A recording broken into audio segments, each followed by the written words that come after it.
नमस्कार, स्वागत है आपका यूपीएससी पर। ये है आपकी पॉलिटी क्लास।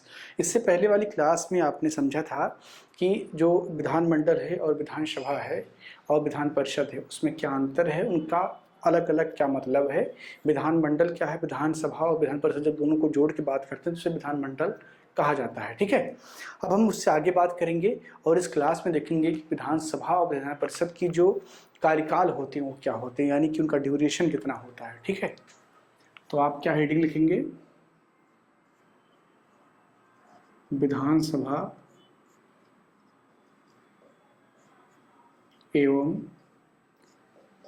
विधान परिषद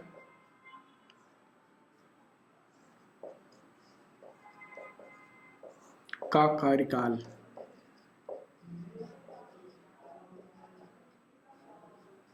विधानसभा एवं विधान परिषद का कार्यकाल, ठीक है, ये हम देखेंगे।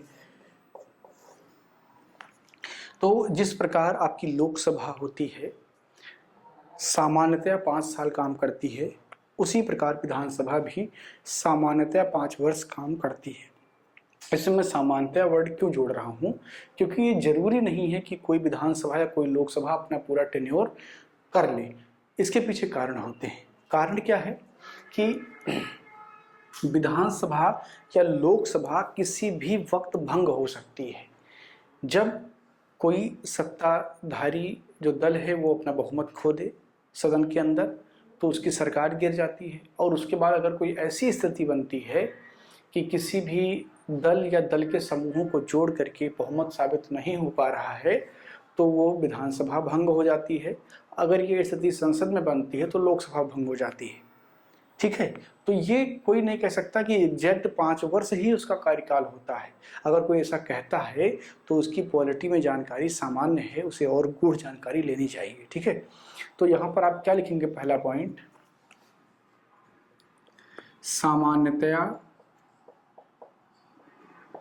सामान्यतः विधान परिषद का, सॉरी यहाँ पर विधानसभा लिखेंगे आप, विधान परिषद की बात हम बाद में करेंगे। सामान्यतः विधानसभा का कार्यकाल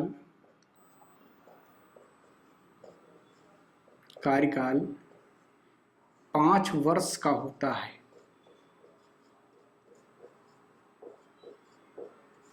5 वर्ष का होता है, परंतु यह निश्चित नहीं होता है। यह निश्चित नहीं होता है।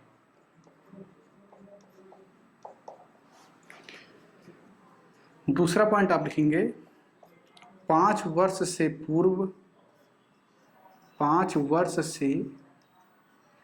पूर्व भी विधानसभा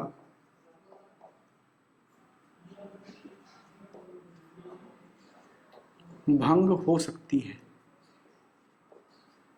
मैंने आपको कारण समझाया कि क्यों भंग हो सकती है, कैसे भंग हो सकती है। ठीक है, कई बार भंग सरकार खुद कर देती है, जिसकी सरकार होती है, क्योंकि उनको चुनाव करवाना होता है जल्दी। उनको लगता है कि उनके फेवर में लोग ज़्यादा हैं तो उसी वक्त चुनाव करवाना चाहते हैं। जैसे इंदिरा गांधी ने 1971 में इसकी शुरुआत कर दी थी और उसके बाद में पूरा गड़बड़ तड़बड़ हो गया। पूरे देश के चुनाव का समय ही गड़बड़ तड़बड़ हो गया, क्योंकि मध्यावधि चुनाव इंदिरा गांधी ने 1971 में करवा ली। वो चुनाव 72 में होने थे और उसके बाद से ये खूब हुआ। ठीक है, तो सामान्यतः विधानसभा का कार्यकाल 5 वर्ष का होता है, परंतु यह निश्चित नहीं होता है। 5 वर्ष से पूर्व भी विधानसभा भंग हो सकती है। ठीक है, आप इसमें एक चीज लिखेंगे, यह अस्थायी सदन होता है। यह की जगह पर आप विधानसभा लिख लें। विधानसभा अस्थायी सदन होता है। कैसा सदन होता है? अस्थायी सदन होता है। अब हम बात विधान परिषद की करते हैं।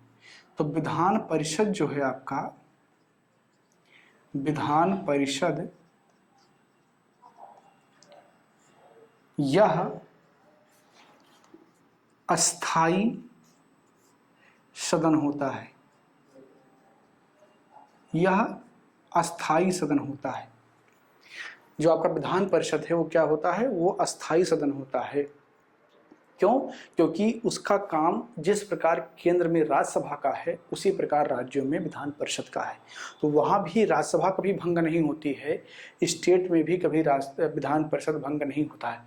विधान परिषद समाप्त हो सकता है, विधान परिषद समाप्त हो सकता है विधानसभा के रेजोल्यूशन के द्वारा, अगर संसद अनुमति दे दे, लेकिन विधान परिषद भंग नहीं हो सकता है। ठीक है, तो आप इस पॉइंट को भी लिख लेंगे। ठीक है, विधान परिषद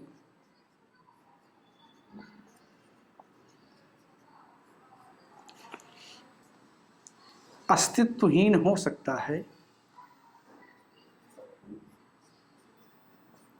अस्तित्वहीन हो सकता है, परंतु भंग नहीं हो सकता है, भंग नहीं हो सकता है, परंतु भंग नहीं हो सकता है। विधान परिषद अस्तित्वहीन हो सकता है लेकिन वो भंग नहीं हो सकता है। ठीक है, कुछ और पॉइंट देखते हैं।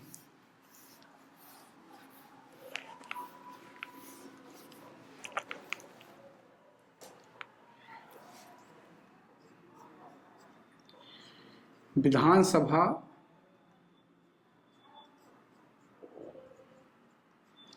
के सदस्यों का कार्यकाल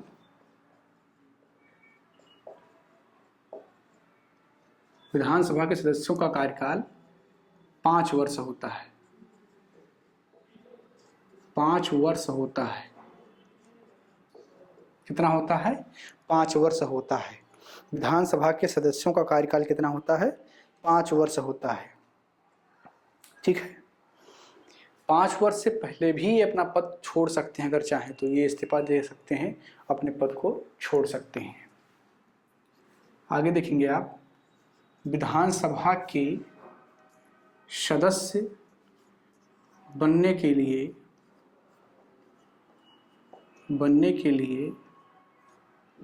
न्यूनतम आयु कितनी होनी चाहिए? 25 वर्ष। जबकि आप देखेंगे विधान परिषद का सदस्य बनने के लिए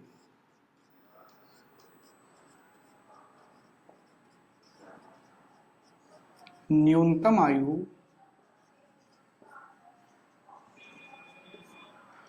30 वर्ष होना चाहिए, 30 वर्ष होना चाहिए।